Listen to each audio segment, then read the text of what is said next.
Praise the Lord. Welcome back to my channel Christiness.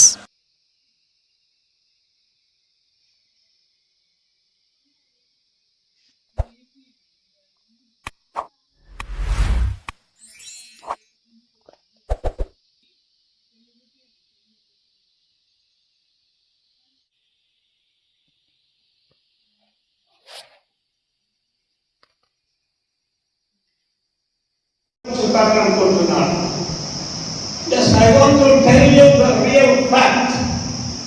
నేను ఎక్కడ ఉన్నా మీరు అందరూ ఏమంటారు నన్ను?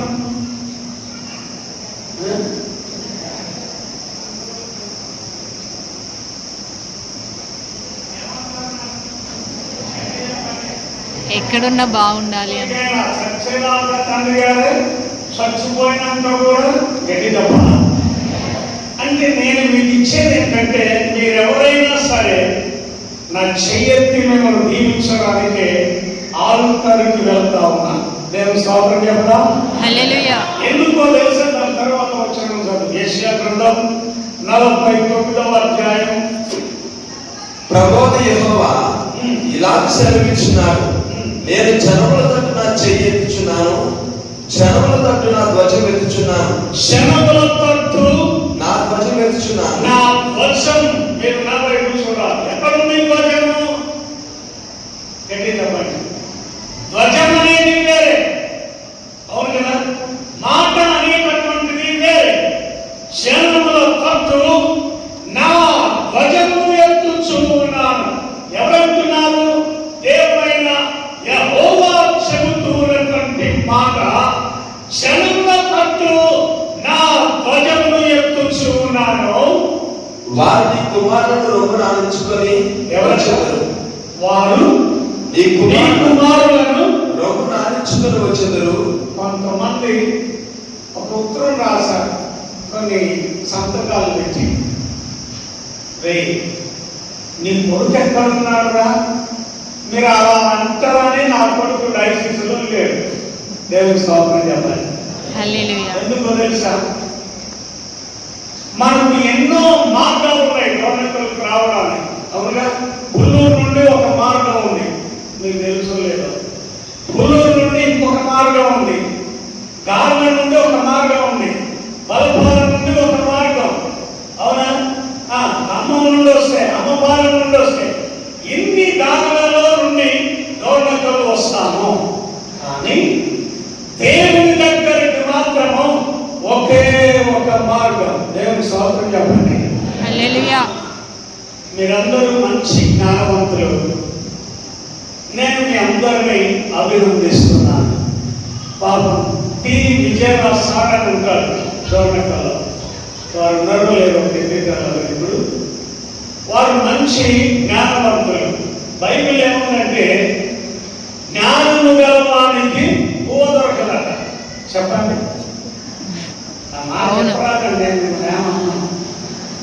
అది వాక్యమే, అవునా కొడుక?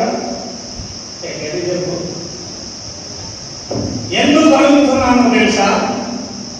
We must recognize certain people. దేవుని స్తోత్రం చెప్పండి. నా చెయ్యి ఎవరు ఎక్కడ అవసరతలో ఉన్నారో గుర్తించి I want to help them in other way. దేవుని స్తోత్రం చెప్పండి. హల్లెలూయా. మీకు అధికారం ఉందంటే ఎస్, స్టిల్ అనేది కారణం ఏంటో తెలుసా? ఎవరెవరు ఎక్కడెక్కడ ఎలా ఉన్నారో గుర్తించి వారికి కావలసిన సహాయం చేయడానికి నేను ఇక్కడ ఉన్నాను. వాక్యం చెబుతా ఉంది, మీరందరూ ఎక్కడ ఉన్నారు? దాని తర్వాత చదువుతున్నాను. వారిని కుమారులను రొమ్మునించుకొని వచ్చెదరు. నీ కుమార్తెలు వారు భుజము మీద మోయబడినరు. నీ కుమార్తెలను వారు భుజముల మీద భుజముల మీద మోయెదరు. చెప్పండి. ఈరోజు నా పెద్ద కుమార్తె చిన్న పిల్లలు తీసుకొని కౌసల్యదేవి పెళ్లికి వెళ్ళింది. మళ్ళీ జ్ఞాపకం చేస్తా. నా భార్య పేరు విజయ. చెప్తారా? గట్టి చెప్పండి. నేనేమంటాను? ఏమన్నా? ఒక దుర్మార్గుడు అన్నాడు, కౌసల్య అని అన్నాడు. భార్య విజయ కనుక విజయాన్ని ఇచ్చాడు నా భార్య ప్రార్థనను బట్టి. దేవుని స్తోత్రం చెప్తాం. నా బిడ్డ 3 రోజులుగా చిన్న బిడ్డలు తీసుకొని కౌశల్యదేవిపల్లి వెళ్ళి ఈ రోజు కూడా అక్కడే ఉన్నారు. 35 మంది చిన్న బిడ్డలను సమకూర్చి VBS నడిపిస్తా ఉంది. దేవుని స్తోత్రం చెప్పండి. నీ కుమార్తెలను వారి భుజముల మీద మోయుదురు. దేవుని స్తోత్రం చెబుదాం. నా డ్రైవర్ ఉన్నాడే దిలీప్ కుమార్, వారిని నా 2000 ఇచ్చి కలిగారు. ఆ బిడ్డలకు చికెన్ కర్రీ పెట్టండి. డ్రైవర్ అవునా, హేమలత 2000 ఇచ్చింది. నేనేమంటున్నానంటే చిన్న బిడ్డలను సమకూర్చి ప్రభువులో బలపరచడానికి చేస్తున్న ఒక మంచి పరిచర్య. కారణం ఏంటో తెలుసా? కారణం ఏంటి అనంటే నీ కుమార్తెలను వారి భుజముల మీద మోసుకొని వచ్చేవారు. మోసే చిన్నవాడే 3 నెలలైంది, గొంతుగా కొంచెం పెరుగుతా ఉంది. ఎవరైనా వింటే డోర్నకల్ మంచిది, డోర్నకల్ చెడ్డది. 2 చెప్తాను. డోర్నకల్ మంచిది, డోర్నకల్ చెడ్డ, అన్నీ అంతే. ఒకవేళ వారి స్వరం వినబడితే రాజుకు చెప్పి పిల్లాడు ఎదుగుతున్నాడు చంపేదని చెప్తారని బుట్టలో పెట్టి నైలు నదిలో వదిలిపెట్టింది.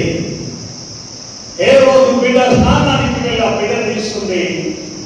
నీళ్లలో నుండి తీశాను కనుక వీడికి మోసే అని పేరు పెట్టింది. బిడ్డలారా, దేవుడు తన స్వరూపాన్ని మనకెందుకు ఇచ్చాడో తెలుసా? ఆయన నామ ఘనత కొరకు మాత్రమే. దేవుని స్తోత్రం చెప్తాం. కారణం ఏంటంట? కారణం ఏంటి అంటే ఎందుకు బ్రతుకుతున్నాము? ఎదుటి వారి ఎలా శ్రద్ధ తలంపు కలిగి వారిని ఎలా సంహరిస్తామని చూడవాలి. శాస్త్రైతే నేను క్రీడపురం వెళ్తా ఉన్నాను ఉదయం సాయంకాలం. ఇప్పుడు మా ఇల్లు మీద ఇంతకుముందు మా ఇంటి పక్కనే మొలక రూత్ పాప ఆమె చావు బ్రతుకుల మధ్యలో ఒకటే ఉంది. మీరు ఇప్పటికైనా వెళ్ళి చూడండి. అక్కడ అన్నం పెట్టడం లేదు. ఆ క్రీడపురం వల్లే పూటకొకరు వెళ్ళి అంత అన్నం పెడతా ఉన్నాడు. దయనీయమైన పరిస్థితి. మీకు ఎందుకు చెప్తున్నానంటే మీకు చేతనైతే ఒక పూట భోజనం పెట్టండి అన్నట్టు ఒక్కటే ఉంటా ఉంది. ఏం చేయాలి మనము అంటే అలాంటి వారిని గుర్తించి వారికి సహాయం చేయగలిగితే ఈ రూపమును ఈ రాతయు ఎవరివి అని యేసు ప్రభు అడిగారు. అయినా ఈ రూపము రాత ఎవరి దగ్గర? ఎవరిది? రాజుది. అప్పుడు ఆయన అన్నాడు, రాజువేమో రాజుకి ఇచ్చేసేయండి, దేవుడివేమో దేవునికి ఇచ్చేయాలి. ఉదయం దేవుడు అంటున్నాడు, మీరందరూ ఎక్కడ ఉన్నారు? దాని తర్వాత చదువున్నాను. రాజులు నిన్ను పోషించు తండ్రుడుగాను. ఇప్పుడు నాకు చెప్పాలి, మోసేను ఎవరు పోషించారట? రెడ్డి చెప్పండి. ప్రధానమంత్రి, ముఖ్యమంత్రి. ఇంకా కొద్దిసేపు అయితే తమిళనాడు ముఖ్యమంత్రి ప్రమాణ స్వీకారం చేయబోతున్నారు. జ్ఞాపకం చేస్తున్నాను. ఎవరు పోషిస్తారు అంటే రాజులు పోషించువారునిగా దేవుడు ఎప్పుడో ఎప్పుడో ఎప్పుడో ఏర్పాటు చేశాడు. చెప్తాను. నేను ఇంగ్లాండ్ వెళ్ళాను. బిషప్ ప్రేక్షవ్ నా ఎదుట కూర్చొని, bishop just I want to take you to the parliament Bhavan. నేను అడిగాను, ఎందుకమ్మా అన్నాను. There is a special meeting with a great person in UK. వెళ్తే పార్లమెంట్ లో నా లైఫ్ లో ఎప్పుడు తిన్నా భోజనం చాలా మంచి టేస్టీ ఫుడ్ అరేంజ్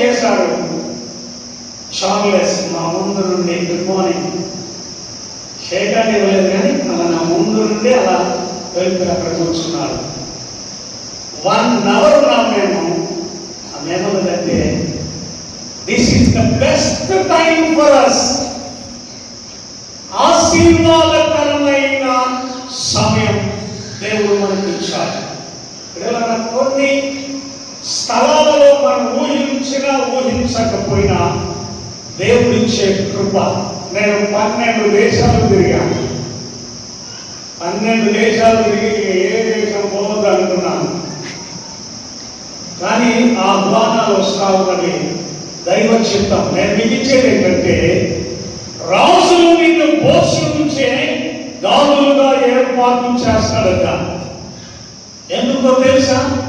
దైవికమైన ఏర్పాటు మోసే రాజుగారి ఇంట్లో పెరగడానికి అవకాశం వచ్చింది, కానీ ఒక ఐగుప్తుని ఒకే ఒక దెబ్బ కొట్టి చంపేశాడు. ఇసుకలో బాధ పెట్టాడు. యూదులు ఇద్దరు కొట్లాడుతూ ఉన్నారు. ఎందుకు నాన్న కొట్లాడతారంటే వారే ఉన్నాడు తెలుసా? నిన్న వాడిని చంపినట్టు నన్ను చంపుతావా? అర్థమైందా? అప్పుడు మోసేకు భయమై ఆ స్థలాన్ని వదిలిపెట్టి పారిపోయాడు. బైబిల్ ఏముందంటే ఫిలిప్పీ పత్రిక 2వ అధ్యాయం 5వ వచనం, క్రీస్తు యేసులకు కలిగిన ఈ మనసు మీరును కలిగి ఉండుడి. ఆయన దేవుని స్వరూపమును కలిగిన వాడండి. ఆయన ఎవరగా దేవుని స్వరూపమును కలిగిన వారై ఉండి దేవునితో సమానంగా ఉండుట విడిచిపెట్టకూడని వాక్యమని అంచట. మనుషుల పోలిక కాబట్టి ఏ పోలిక? మనుషుల పోలిక కాబట్టి అదే పోలిక. బిషపు నువ్వు ఎంత నల్లగా ఉన్నావు, ఎవరి పోలిక చెప్పండి? నేను ఎంత నల్లగా ఉన్నా, ఎంత తెల్లగా ఉన్నా, నా స్వరూపము దేవుడిచ్చిన స్వరూపం. కారణం ఏంటంటే దేవునితో ఉండుట విడిచిపెట్టకూడని భాగ్యమని అంశట. నరావతారిగా భూమి మీదకి వచ్చిన నజరేయుడైన యేసు. మనం ఎవరితో ఉండాలో తెలుసా? అని చెప్తా, మీరు విన్నా వినకపోయినా. ఆ సహోదరుడు ఒక మాట అన్నాడు, మీరు నన్ను తిట్టుకున్నా పర్వాలేదు, పాపమైన ఎక్కడో ఉంటారు, మరి నేనే ఉంటా మీ దగ్గరే కిరీటపురంలో ఇల్లు వెళ్తా ఉన్నాను. కిరీటపురంలో ఉంటా, తిట్టిన ఇక్కడనే ఉంటా, కొట్టిన ఇక్కడనే ఉంటా. వాక్యం ఏమంటుందంటే వాక్యాన్ని అర్థం చేసుకుని దేవునితో నడవడానికి ఇష్టపడితే నేను ఉండు చోట మీరు ఉండులాగా మరలా వచ్చి మిమ్మల్ని నాతో ఉండడానికి తీసుకొని వెళతాను. దేవుని స్తోత్రం చెప్తాం. దేవుని కృప ఏంటో తెలుసా? చేతనైతే మేలు చేయండి, మేలు చేయడం చేత కాకపోతే సైలెంట్ గా ఉండండి. దాని తర్వాత చదువునా రుద్రాలు వెళ్ళిపోయిందా? ప్రభువు యెహోవా సెలవిచ్చున్నాడు, రాజులను పోషించు తండ్రులుగా